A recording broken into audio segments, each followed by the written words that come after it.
Okay, so what we're going to do now is take that quote that we generated, actually proposal that we generated to the client over here, and turn it into a job.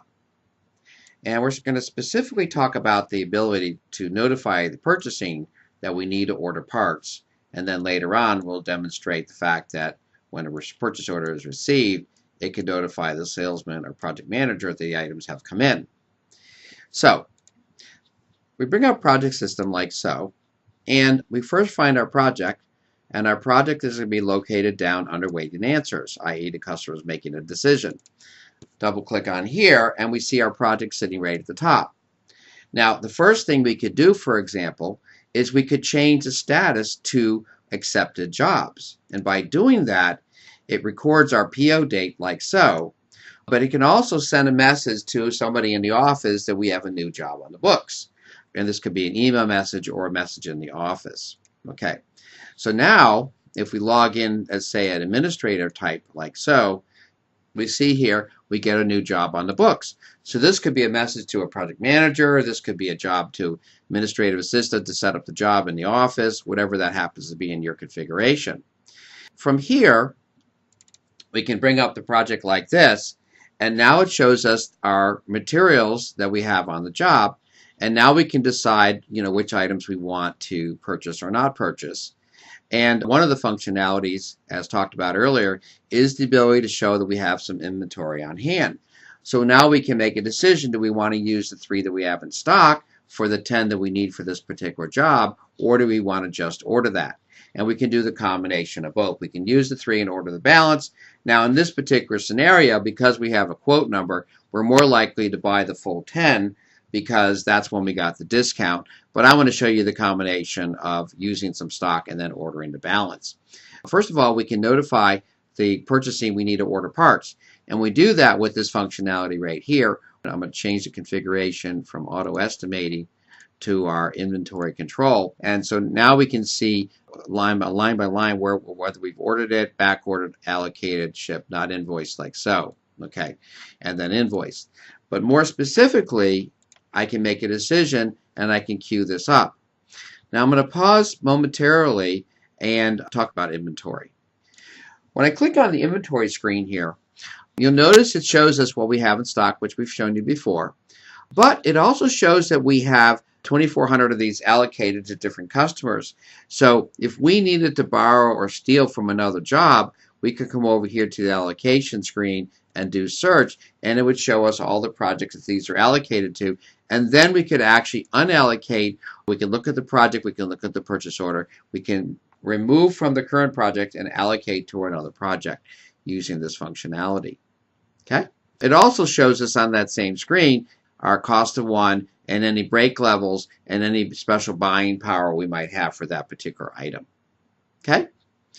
So what we want to do is we want to identify this as something we need to order, so we just do the identification like so, and it marks it OK to order. And it skips over this particular one, and we want to say OK, OK, and OK. And that's all we want to OK for this particular order. Now, for a full job, we might OK everything, but if this were a long job, we might order or allocate or request just certain items. We can also prompt for a PO date here like so, and when I prompt for this, it actually can prompt me for a PO date and say we need this by that particular date. So not only does it make it OK to order, but it also tells us when we need it by.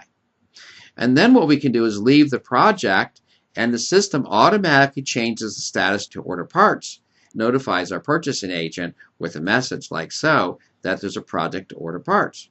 Okay. Now when I log into the system as a purchasing person, I get this message and it tells me that I need to order parts, and I double click on here like so, and it shows me exactly what needs to be ordered. Okay, and if for some reason it was just, like I said, I'll order everything, I can do it without having to do line by line. I can just say OK to order and mark everything OK to order like so. Okay, now let's again start purchasing. So we have a choice right now. We can either use our stock with the allocation key, or we can just order. So I'm going to go ahead and just order this because I'm going to keep those in stock, and I'm just going to order this like so. Okay, and now we're generating a purchase order like so. Okay, and then this would be a ship address to come back to my office like so. Okay, now it's prompting us. There's a cost of 95 in the project and a cost of 125 in the inventory system, and now we just generated our first purchase order just like that. Now we can move on to the next item. But since it's the same manufacturer, when we press the order button, it's going to stick it onto the same PO just like that. Move on to the next item. This is a different manufacturer, and it's going to now create another purchase order just like that. Okay? I'm actually doing this the slow way in that I could simply press the auto key right here, and the system can generate all the purchase orders just like that. And that's real life in some cases. Okay, and then we leave the project like this, and the system automatically changes the status to waiting parts, like so. Okay, and then it presents us with the two purchase orders that we just created. We can issue the purchase order to our vendor, like so, and even email this purchase order to our vendor. And when we click on this, like so, it generates the purchase order and creates the mail, and we just out the vendor it goes. Now I'm going to go ahead and bring this up online so you can see what the purchase order looks like. And we'll bring this down a little bit to 100%. So there's our purchase order to our vendor. Notice the PO number is purchase order dash project number. Again, the XX is because we're for multiple offices. But there's our project number. There's our purchase order number like so. And we're shipping it back to my address like this. And notice there was that special message that I said would be on the PO. So there's your quote number going out to your vendor on the purchase order as I said it would. Okay. And then we would just hit the send button, and then this purchase order is out the email system just like that. Okay, this is real life as far as the speed of demonstrating things. This is what my purchasing staff does. I mean, it just makes purchasing so much easier, like so. And then we can do the same thing with this manufacturer, like so. And I'll just bring this one up on screen instead of doing the email part of it. But the same thing applies. Different PO number because it's a different manufacturer, like so. Okay. That's generate purchase orders, and literally it is just that fast. Okay, and we've generated purchase orders, and we're done. And now we change the status of this project to waiting parts, so it's now going to be waiting parts like so, and we're done with that PO. Okay, now let's receive these in.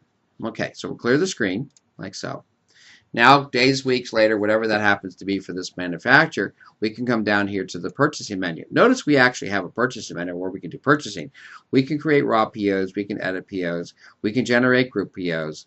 There's lots of functionalities that we can do here. We can track our purchase orders just like we can track projects. Okay, well, let's go ahead and receive these purchase orders in. So I come over here to this guy and I say receive PO. So I'm now the warehouse person doing this next step. And I'm going to do 5712 just like we created our PO, like so, and it brings this guy up here, okay? And I can either say receive complete, like so, or I can process line by line, and in fact, I'm going to do a partial scenario and say that only 5 of those came in. So we have a little disparity there between what we ordered and what we received. And for the next item, I'm just going to say receive complete, like so. Now, notice what the system is doing. It's actually prompting us for serial numbers right here. Now, if you're a small company, you won't necessarily want to use this functionality, but for a large company, it's very powerful where I can click on this guy and I can barcode scan my serial numbers right off the devices. Scan. Now, of course, the serial numbers are going to be unique, and I just scan the same barcode. So this, I'm just going to put a B and a C and a D next to them because they would be unique serial numbers. But I was just scanning just a simple barcode like so. Hit post like so, and then we can go ahead and this item here has not been trained, so it doesn't know whether it's captured serial number or not captured serial number. You can also use UPC barcodes as well in our system so that you can do inventory counts with UPC codes instead of having to generate a label. I'm going to go ahead and exit this guy, and then it's going to print out the labels, okay, and then notify the salesperson that the items have come in. Notice there's a back order scenario there of 5 items, so it's telling the salesperson or project manager that the items are back ordered. Okay, now let me show you the label, an example of a label that just got printed out on my label printer in the back there. Okay, so what just happened was our printer just kicked out a label. This is a special custom label from DoveNet, where it shows the receiver ID. That's a very unique ID to the very device the project it was ordered for, the PO it came in on, the customer, the job name, the serial number that we scanned in, and then the part number and the date. This whole label goes onto a box. And then when you go to fabricate this puppy, you put this bottom label as a tear label that you can put on a rack build sheet. So all the devices in the rack are now on a piece of paper, and I can scan this receiver ID and generate a packing list. And this last device goes out on the device itself, and it has the purchase order date. So we already have warranty information simply by looking at the date that's on our label that's on the device in the field. Okay. And then we go on to the next item, process line by line, which we've already done. And then we receive our next purchase order in 5713 like so. We say process line by line. And this time everything came in except for one of the items at the bottom here. So I'll just again do a partial here and say 25 of these puppies came in like so. Okay. Process line by line like this. It captures the serial numbers. We'll skip that discussion like so. Prints out the labels, etc. And then it notifies the salesperson that the devices have come in. Okay. So what does the project look like at this point? What the project looks like is this. I can come over here to this guy, notification. There's my notification that the items have come in. There's my back order. Oh boy, not a good thing. So I can open a project right here, and I can see exactly what's going on with this job. No more phone calls about why is this in or not in. We know exactly what's in, what's not in, etc. The other cool thing about this is we can come over here to this guy and go to the info screen, and we can actually see the serial numbers that were captured against this particular device, if that is your need. Okay? Now, from here, I can generate a packing list. I can come over here to Task Serial Number Tracking, come down here to Create Packing List, hit Start, and now I can literally scan in the receiver IDs of those barcode items. Scan. It's now capturing these items like so. Okay, like so. So you notice it's letting me create a packing list by simply scanning the barcodes, and it's incrementing these quantities and so forth like that. And then when I finish, I can also, if I want to add manual items that are not serialized items, I can come over here and I can say I want to ship this guy as well. So I can say pack and pack this guy like this. Okay. And I'm now packing the items that are not serialized. I have that functionality as well, just like that. Okay, and then I'm done with this guy. I just come out to this guy right here, continue to create packing list, like so, and now it generates our packing list like this. And oh, by the way, we can interface with UPS WorldShip as well. And when I'm finished with this guy right so, it creates my packing list just like that. And if I say that the packing list print correctly, now it goes ahead and presents us with a packing list, but now it captures the actual serial numbers. So there's our serial numbers right there, printed on the packing list just like that. So there we go. We generated purchase orders, and we just received those purchase orders against our jobs, and then generated a packing list. From here, we're going to go on to talk about job cost. Okay.